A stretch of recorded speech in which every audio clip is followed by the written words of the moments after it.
Ladies and gentlemen, it's a great honor for me to have the opportunity here to talk with probably my best friend from the last 33 years. Christoph and I met in 1979 at a Scholarship Foundation, German National Scholarship Foundation Studienstiftungs-event, and have had, interesting periods of our lives which we could share together. What I want to talk about today is maybe ask them, how many people do you think Lufthansa transports in a given year? Let's compare it to the size of people living in Germany. More people than Germany, less people than Germany. Who thinks it's more people than live in Germany? Okay. Who thinks it's more than twice as much as people living in Germany? No, it's between the two. It's about 100 million people. So Lufthansa knows data about 100 million people. So now, let's reflect back for a moment. When we met in the 70s, people just learned to build PCs. In the 80s, they learned to connect PCs. When you're in Lyon, you didn't have email to write across. In the 90s, people learned to connect pages. So we moved up the level from connecting boxes to connecting pages, which of course enabled Google to do amazing things by looking at the data people provide in the page structure. In the 2000s, clearly, we learned to connect people. What do you see for the 2010s? What do you see in terms of travel? What's your vision? If you had carte blanche, no constraints of the past, only the constraints of the present, what would you reimagine for travel? Yeah, first of all, I'm glad to be here with you. Thank you for the invitation. I think it's an opportunity for Lufthansa to outline a little bit about future of transportation.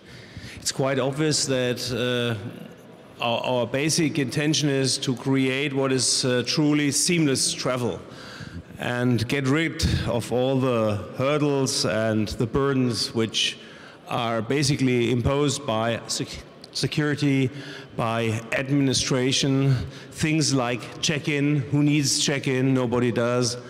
I think IT is really helping us in this regard. We have made substantial progress, but in the future we will probably even go further.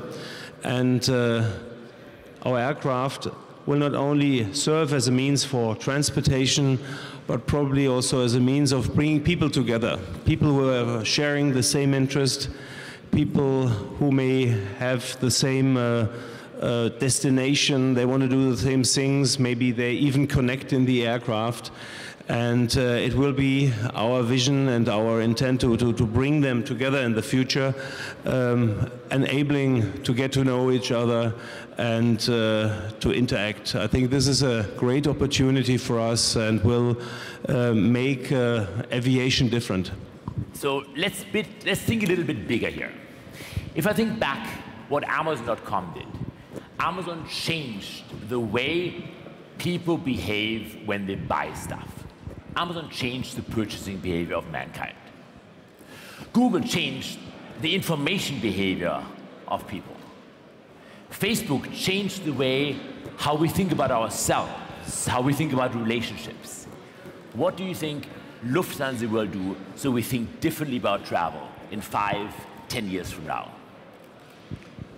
I think we have to be aware and to be honest that Lufthansa will use IT a lot, but we are not an IT company. So in that respect, aviation, let's be honest, 50 years ago, you basically entered an aircraft, 2 or 4 engines, and away you were. And I think this is quite similar to the basic experience of our product already, also some decades ahead.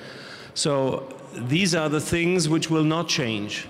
But what has already changed quite dramatically is the way, for example, how we sell tickets. Former times, you had your travel agent, and you had to ask for a ticket, etc. In this respect, today, our customers have really become much more autonomous. They serve themselves in the internet. They choose the sales channel. They can already, provide the necessary data for your visa.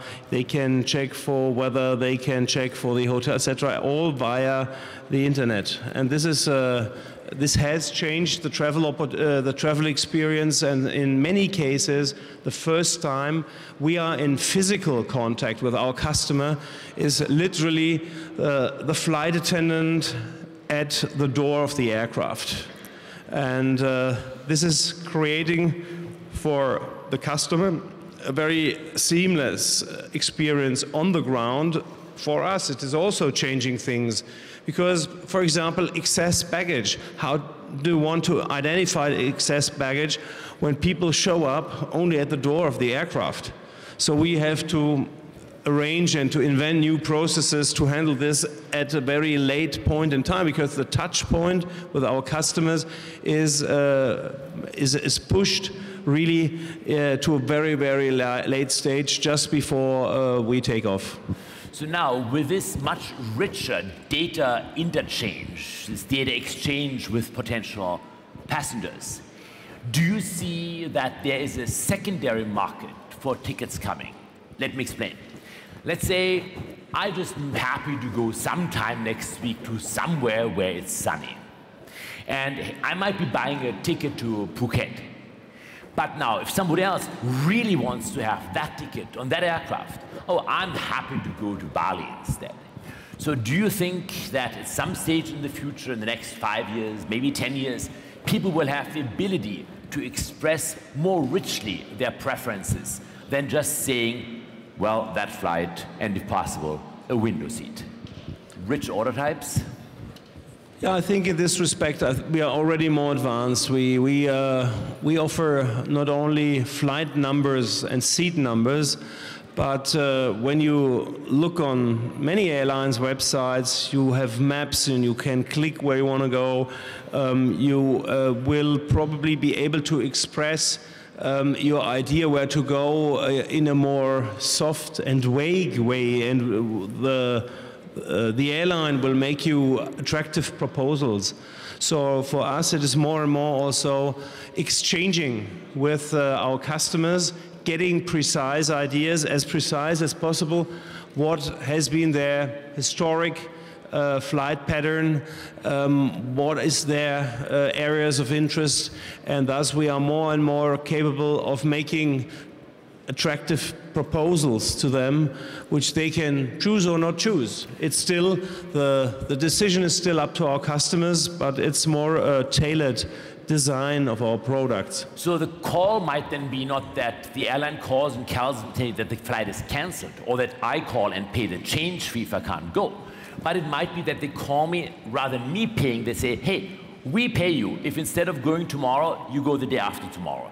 Is that the idea of softer preferences? That may be possible. Actually, there is already one example where we do it, because we do overbooking like every airline. And as soon as we see that there are all of our customers showing up and no shows as we have predicted, then obviously we will have a look on the booking list, and then we'll try to attract some customers with vouchers in order to take a later flight. So in this special moment, we already use this kind of incentive. So you just look at the data which people have there. Now, go with me the following Gedanken experiment, the thought experiment. If you had access to all the data in the world, what would you do differently to make your passengers happier? And what would you do differently to make your flight attendants happier? I think what we have to do is really collecting the data in a way to have a more individualized customer service. Today, there are a lot of limits, because basically 2 or 3 booking classes or physical classes in the aircraft with a very standardized service. Some of it because we are restricted. We cannot offer anything to everybody, but some of it is because we simply don't know. And I see in the future much more active exchange of data. The customer, that's what we have learned, is not focusing exclusively on data protection, though data protection is important. But as soon as the customer is really feeling that he benefits from opening some of his data to the airline, in this moment he is very open to do so. But then we have to offer something for that. So what is really the value which we can contribute? And some of the value is making travel more seamless. Don't have to queue up, just walk by, check in without queuing, passing security, customer identification, etc. So there are opportunities in this respect, but I feel there are also opportunities on board, not only on the ground. And that's what we have to develop. What kind of interaction on board can we create with the customer? And this is exactly what also our flight attendants, they are very eager on. Because the most unpleasant situation for any employee, obviously, is to bring over the bad news. So if we enable our flight attendants on board to make individual service with information the customer has shared with us in advance, we can, for example, go and see him and say, hey, Mr. So-and-so, Mrs. So-and-so, we have already opened the bottle of your preferred wine, as we do sometimes in first or business class, but this is something which we are not capable yet of doing also for our numerous economy class passengers. It would be a great experience for those customers. So one of the secrets behind Amazon.com is that Jeff Bezos spends a lot of time defining the equations of the business, so negotiating the individual terms. For instance, one call to customer service that gets resolved tends to be actually a positive customer experience, whereas a second call about the same case, meaning the first call didn't resolve, is an awful customer experience. So the equations of the business has many terms. And then when you do experiments, you don't have to worry about judging them anymore because you wrote down those equations. Have you thought about some of the terms which might be non-trivial in how you measure whether you think an experiment you ran, like offering people their favorite wine, actually was worth it? What the effect of it is to customer happiness or to the happiness of the business? Obviously, we do this on a permanent basis. For us, customer service is always something which we have to reflect also on the basis of market research.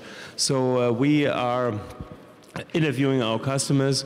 We are analyzing what element of the service is contributing satisfaction and what degree of satisfaction is created. Because on the other side, for example, talk about wine, what is it really worth with regards to value what you bring to your customers? And that's a very fine equation which we have to develop and adjusting our product.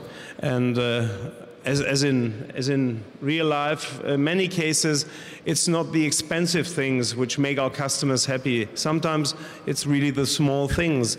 But then you have to make sure that there are these small things in the customer's experience. And that's exactly what we are talking and working on.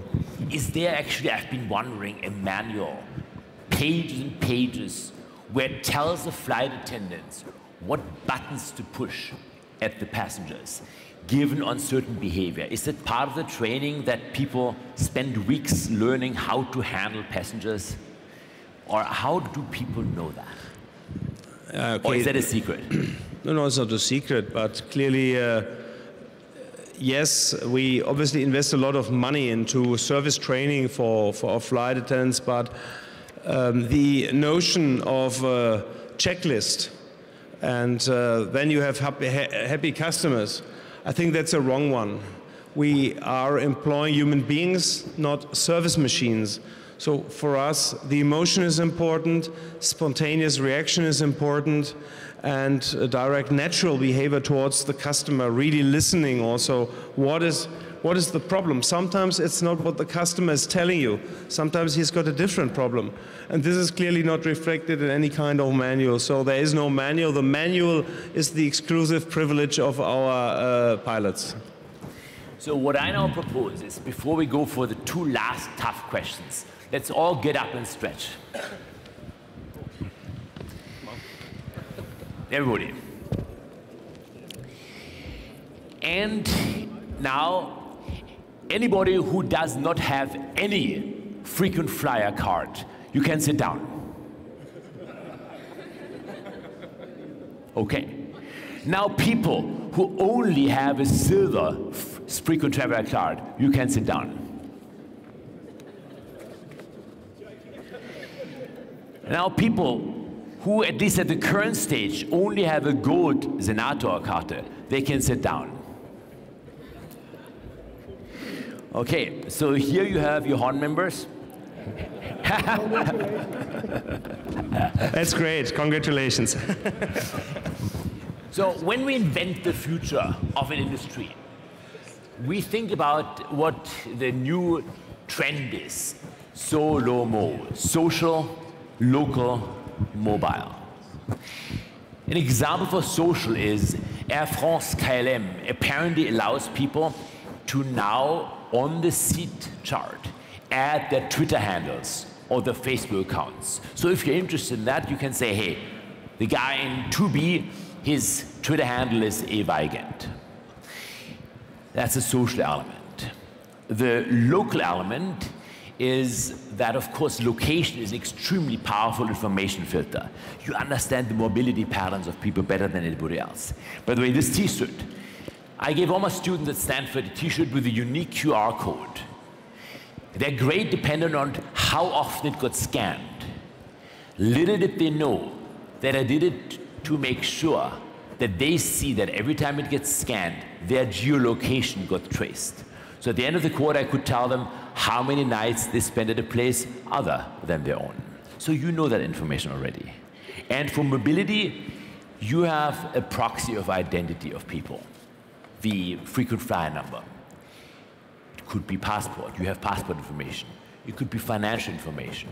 It could be the social network information. So where do you see in this SOLO-MO world, in this world where identity wars between Google Plus and Facebook are going to rage, where do you see the role of your loyalty program? For us, obviously, the loyalty program is an enormous treasure of information we have. And when you think of your own data sharing behavior, there are only very few institutions or companies you trust to a degree that you are ready to share very personal data with. And I think an airline like Lufthansa is one of these institutions via your credit card, via your profile, your mobility profile, etc. And for us, this means, first of all, clearly a huge opportunity to design our products even more following the customer's needs. But it's not only an opportunity, it's also a responsibility. You have to be very careful by using these data because we are in the happy situation that many of you trust in us, and we have also the obligation to pay attention that we do not misuse these data for purposes you would not like to. And in this respect, I think it's very important that we are sensitive. Where are these data what are these data used for? And our loyalty program is clearly designed to help the core of our business, which is the airline business, the transportation. It is not designed to make money as such. And there are other airlines. A good example is Air Canada. They have basically separated their frequent flyer program. They had an IPO with it, and today it's running independent of the airline. And we still feel that our major target, major aim is to increase loyalty to our customers.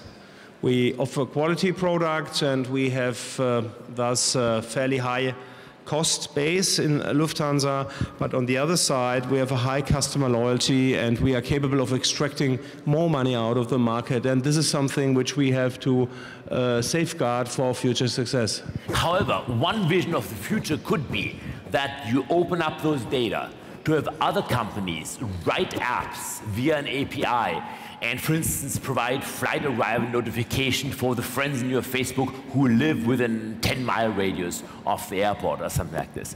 So I invite you to think about not only what can you do with the data, but open up the data as cities, for instance, the city of San Francisco does it now, to let the world write apps that creates value for the end users. You're absolutely right. I think this is a very exciting perspective for the future. In the past, we had only our, let's say, closed data, protected data, and now we are opening up to a new world. And that's why Lufthansa has decided that we have to follow our customers. Our customers are more and more involved in social networks.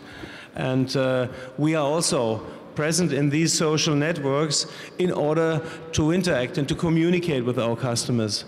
But right from the beginning, we set up a philosophy. We will not use it as a sales channel. We will not use it only for marketing. It's really to get in a communication mode with our customers. And this is the right platform, as our customers are sharing information with their friends. That's also the right moment to create open platforms, to get others involved with maybe new apps who are providing services.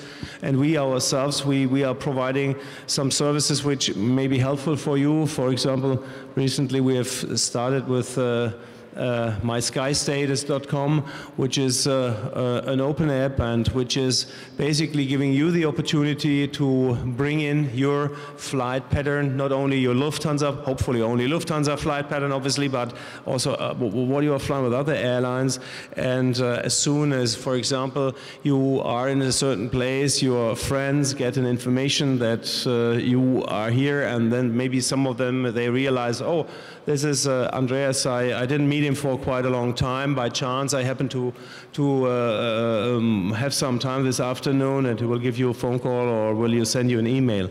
So there are new opportunities opening up, which is attractive for our customers. And this is not something where we feel this is an exclusive Lufthansa feature. I think it's more a feature for our customers.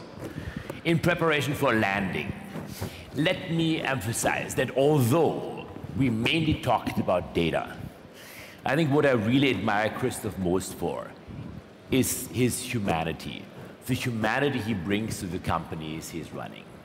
So I've seen you as CEO of Swiss in meetings, I've seen you here as CEO of Lufthansa. I really think that is an amazing human feature you have. Thank you for sharing that. Thank you for your friendship.